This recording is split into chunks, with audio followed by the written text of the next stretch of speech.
बच्चों, सर्वेभ्यो नमः, सभी को नमस्ते। आइए बच्चों, आज के वीडियो में हम सम्मिलित करते हैं क्रिया कारक कुतूहलम तृतीय पाठः के प्रश्नोत्तर को सम्मिलित करेंगे। बच्चों, पिछले वीडियो में हमने क्रिया कारक कुतूहलम के पाठ के अर्थ को हमने लिया था। आज आइए हम चलते हैं पाठ के प्रश्नोत्तर की ओर। तो आइए बच्चों, हम शुरू करते हैं अभ्यास प्रश्न। उससे पहले आपको मैं दिखाना चाहता हूँ शब्दार्थ को पाठ में आए हुए। ये आपके स्क्रीन में शब्दार्थ दिखाई दे रहे हैं। इन शब्दार्थों को एक बार देखिएगा और इसे नोट करिएगा। तो ये सभी शब्दार्थ हमारे पाठ में आए हुए हैं। तो इन शब्दार्थों को देखिए और इसे नोट करेंगे। इसके बाद हम बढ़ते हैं। ये शब्दार्थ हैं, ये सभी शब्दार्थ हैं बच्चों।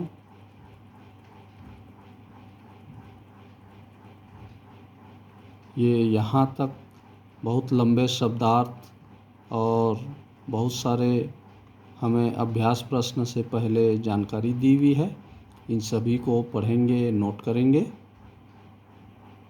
उसके बाद हम बढ़ेंगे अभ्यास प्रश्न की ओर। तो ये देखिए बच्चों, हमारे पाठ्य पुस्तक के अभ्यास प्रश्न। सबसे पहले यहाँ जो अभ्यास प्रश्न में वस्तुनिष्ठ प्रश्न यहाँ दिए हुए हैं। पहला जो दिया है उचितम विकल्पम चिनुत। यहाँ पर वस्तुनिष्ठ ये प्रश्न है। जैसे पहला वपुः आख्याति, तो क, ख, ग और घ इनमें से कौन सा होगा?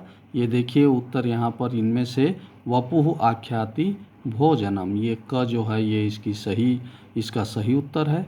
दूसरे में खलस्य विद्या कस्मै भवति, उत्तर दिया हुआ विवादाय। के न सर्वत्र भवन्ति, तीसरे में देखिए उत्तर दिया साधवः। तो इस तरह से ये वस्तुनिष्ठ प्रश्न हैं। ये दो प्रश्न यहाँ दिए हुए हैं। अब दूसरे प्रश्न में देखिए अधोलिखितानां प्रश्नानां उत्तराणि संस्कृत भाषायां लिखत। ये जो यहाँ 5 प्रश्न दिए हैं, इन प्रश्नों के उत्तर हमको संस्कृत भाषा में देनी है। जैसे पहला दिया न्यायात् पथः के न प्रविचलन्ति, उत्तर में दिया न्यायात् पथः धीराः न प्रविचलन्ति। इस तरह से ख में, ग में प्रश्न और उत्तर सभी के दिए हुए हैं। और घ में भी यहाँ पर देखिए कस्मात् बुद्धिनाशो भवति, उत्तर दिया स्मृति भ्रंशात् बुद्धिनाशो भवति। तो इस तरह से बच्चों ये क ख ग घ तक ये दूसरा पॉइंट में हमारा संस्कृत भाषा में उत्तर दिया हुआ है। इसे आप नोट करिएगा। आइए तीसरे पॉइंट की ओर हम बढ़ते हैं। तीसरे पॉइंट में देखिए स्तंभ मेलनम कुरुता, माने हमें ये जोड़ी मिलान करनी है। जैसे दृष्टिपूतम न्यसेत क्या होना चाहिए? वाचम दिया है। आइए इसका उत्तर को हम आपके उत्तर की ओर ले चलते हैं। उत्तर दिया हुआ है, पहले में आएगा पादम, दूसरे में आएगा जलम, तीसरे में आएगा वाचम, चौथे में आएगा माणिक्यम, पांचवें में आएगा मौक्तिकम, छठवें में आएगा चंदनम। अब इस तरह से ये सभी का स्तंभ मेलन करना है, जोड़ी मिलान करना है। अब चौथे में देखिए पापान निवारयति योजयते हिताय गुह्यम निगूहयति गुणान प्रकटीकरोति आपदगतम च न जहाति ददाति काले सन्मित्र लक्षणमिदं प्रवदन्ति संतः। ये जो है उक्त श्लोकानुसारेण अधोलिखितानां प्रश्नानां उत्तरतः, ये जो श्लोक हमारे पाठ में आया हुआ है इसको इसके आधार से इसके अनुसार नीचे कुछ प्रश्न दिए हैं, उसे हमें हल करना है।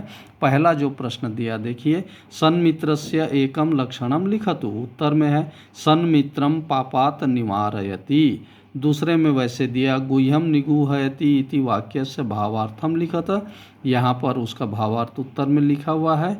इस तरह तीसरा प्रश्न है इदम प्रवदन्ति सन्तः इति वाक्यस्य हिंदी भाषायाम अनुवादम कुरुत। तो यहाँ पर उसका उत्तर दिया है कि सज्जन यह कहते हैं, ये इसका हिंदी अनुवाद है। चौथे में ददाति इति क्रियापदस्य कर्तृपदम किमस्ति, उसका उत्तर दिया हुआ है। इस तरह से ये सभी 6-7 जो है इनके सभी प्रश्नों के यहाँ पर उत्तर दिए हुए हैं। तो आइए नीचे जो फिर और दिया उसे हम देखते हैं। अधोलिखितानां संस्कृत भाषायाम अनुवादम कुरुत। ये 5वें में दिया है कि नीचे जो दिए हुए हैं उन्हें संस्कृत भाषा में अनुवाद करना है। जैसे पहला विद्या ज्ञान के लिए होती है, यहाँ अनुवाद दिया विद्या ज्ञानाय भवति। इसी तरह से दूसरे में, तीसरे में, चौथे में और 5वें में। तो इस तरह ये सभी प्रश्नों को दिए हुए हैं बच्चों। इसे देखेंगे और कॉपी में नोट करेंगे, याद करेंगे। धन्यवाद।